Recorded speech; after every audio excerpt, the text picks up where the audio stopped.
Pour 1 kg de pâte à savon, le surgras est de 10%. Donc 395 g d'huile d'olive, 180 g d'huile de coco, 110 g de macérat de calendula dans de l'huile de tournesol, 93 g de pastilles de soude, 213 g d'eau déminéralisée. En option, j'ai mis 95 g de poudre d'avoine à 5%, des fleurs séchées de calendula. La quantité de l'eau pour diluer l'avoine doit être réduite de l'eau pour dissoudre la soude. Vous aurez vu que j'ai laissé la quantité de pastilles de soude et la quantité d'eau pour justement le calcul de dilution que nous allons voir tout de suite. Pour le calcul de la dilution, je vais calculer le poids de la poudre d'avoine colloïdale que je vais introduire dans la pâte à savon. Pour cela, je prends le poids total des huiles qui est de 693 g. Ce 693 g, je le multiplie par 5%, ce qui me fait 34,65 g, soit 35 g de poudre d'avoine colloïdale. Je vais maintenant calculer la quantité d'eau pour dissoudre la poudre de lait d'avoine colloïdale. Je vais vous montrer une deuxième méthode. Dans cette méthode, je vais raisonner en ration eau-lait. Pour le ratio eau-lait, je procède de plusieurs façons. Si je souhaite que mon savon contienne un maximum de lait, supérieur à 50%, je prends ma quantité de liquide conseillée par mon calculateur et je la divise en 3. Un tiers de cette quantité me sert à dissoudre ma soude et les 2 tiers restent sont rajoutés au lait dans mes huiles. Pour une quantité moyenne égale à 50%, je divise ma quantité de liquide en 2. 1,5 d'eau pour dissoudre ma soude et 1,5 de lait dans mes huiles.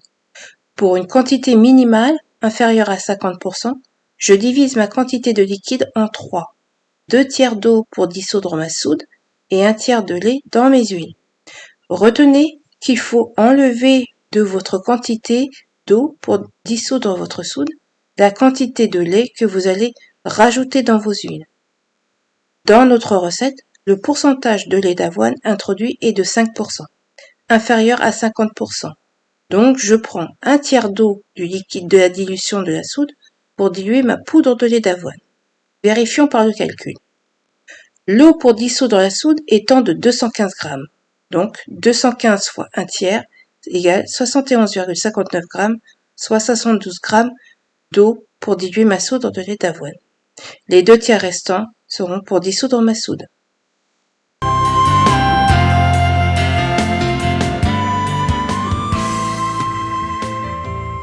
Une chose à savoir, le lait reconstitué n'aura pas l'aspect du lait liquide, mais donnera plutôt une pâte ou purée qui se mélangera sans problème dans le mélange d'huile.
La trace étant lente à venir, j'ai laissé reposer la pâte 10 minutes pour éviter que le moteur du mixeur ne chauffe.